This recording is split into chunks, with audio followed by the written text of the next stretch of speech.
Good morning to my favorite new first grade families. I'm so excited to have your child in class, and I can't wait to see what this year brings. I know that we had open house the other night, but I didn't get an opportunity to really go over all the great things that are going to happen this year in first grade for your child and for you. So I wanted to kind of let you know a little bit about what your child will do daily, as well as what we will do to create a second grader by the end of the year. So the first thing is every morning your child comes in, and our procedure is not to do morning work, but to read, because we're trying to foster a love of reading. So I have a classroom library that every Friday I let them pick 2 new books. They're also bringing library books from the library. We will probably keep them here just so that way they are able to have something to read in the morning. But if your child would like to bring a book or 2 from home to put in their book box to read, that would be amazing as well. And so that way they have a plethora of books in order to build that stamina and the love of reading. The second thing is our Go Notebook. That is super important for me and for you, as well as your child.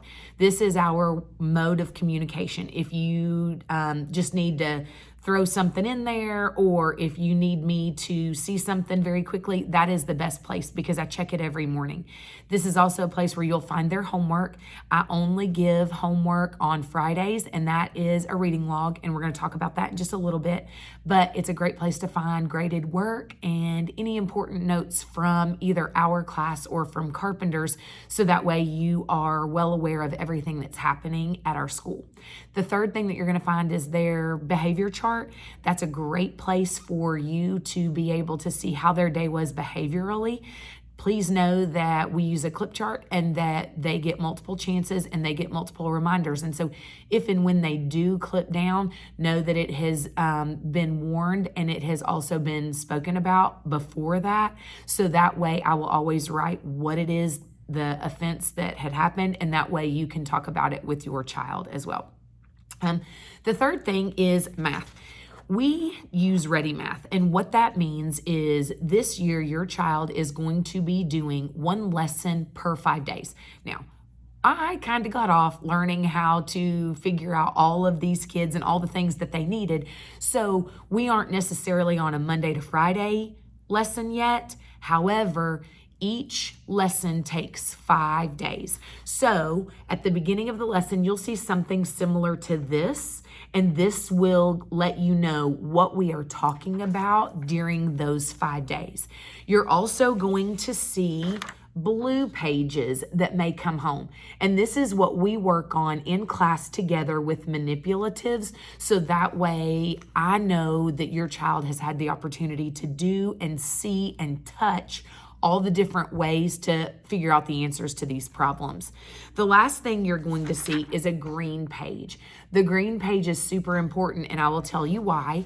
That will be the page that I am grading. It will not be every day, because I will tell you there are days that we have to relearn a lesson, which also means it's not going to be a 5-day lesson.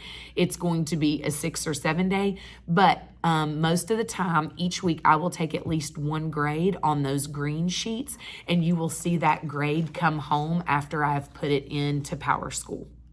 The next thing I want to talk about is our foundations. We will have 14 units in foundations, and these vary from 2 to 3 weeks a piece. But at the beginning of each unit, you're going to see a home packet. And this home packet is not homework, but it just gives you an opportunity to figure out what it is we are learning, what spelling patterns, and how we're teaching them. It also gives you some practice that you can do at home. In the case of foundations, you're probably not going to see a whole lot come home because they have workbooks, and so I take the workbooks and I grade them. But if I see something that is not their best effort, I will send it home so you can see, and always know that we will redo, and I will give them partial credit for redoing their pages, or whatever it was we worked on that they struggled with. So far we've talked about math and we've talked about foundations, and now we're going to talk about Wit and Wisdom. Wit and Wisdom is my most favorite. I love it, love it, love it, and the kids are going to start to love it too, and they're going to do some amazing writing, and you are going to be able to see all of that. I promise. I will take pictures, and you are welcome to come in anytime and see it hanging in the hallway, but we are going to be writing paragraphs. We're going to write narrative paragraphs about characters that they make up. We're going to write informational text about particular animals that we have learned about. We are going to write another narrative paragraph about a kid with a problem. And so they're going to learn about problems and solutions and how we act to solve those. So it's going to be a great year in Wit and Wisdom. But along with that, I will be doing reading groups every day. So your child will be reading a geode. And this is what this will look like when I send it home. And this is just extra practice. It does not have to be written down anywhere. This is just for them to show you how confident they are in reading. These geodes will go along with foundations. So we will have already learned the spelling pattern and how to say those sounds. And so therefore they will be in the geode and they will be able to decode most of that. And so the geode will be sent home more for them to show off how awesome they are reading. And all you have to do is just be proud of them with that. So the last thing I wanted to kind of talk about is the reading log. And this is the homework that I will send home every Friday. And notice it has 7 days of the week. So the reason I do that is because I want these students to develop a love of reading, whether that's reading to you, reading with you, or you reading to them. I just want them to hear fluent reading. I want them to practice fluent reading, and that way they become better readers. Our goal by the end of first grade is to be able to read 100 words per minute. And some of our students right now are reading 1 and 2 words. I promise we will get there, but it is very much a partnership between home and school. And so I have told the students the homework is not mandatory. I don't want to force them to read because that won't build a lifelong reader. So if your student doesn't want to read, or your student is tired, or your student had a late game, I'm fine with that. But I want them to know that reading is important, and for us to practice, we need to get better, and as we practice, we will get better. So I offer a reward each Friday. So every Friday they will turn their old reading log in. I will give them a new one, and if they have read 15 minutes each night, either with you or with someone, or you read to them, if they turn that in, they will get to eat lunch with me. And that's something super special because all the kids love it, and I have learned that that kind of helps them to want to read. So that's what homework will look like in first grade in my class. As special events come up, I will be sure to let you know all of the things in advance.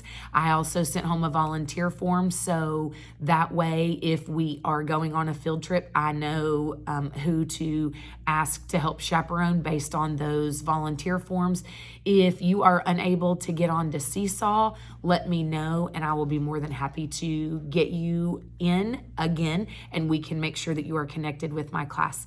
So if you have any questions about anything going on in our first grade classroom, please, please, please let me know. You can either do it through Seesaw or through text or through email. I am available through all of them. And I hope that each of you enjoys first grade as much as I do. Thanks.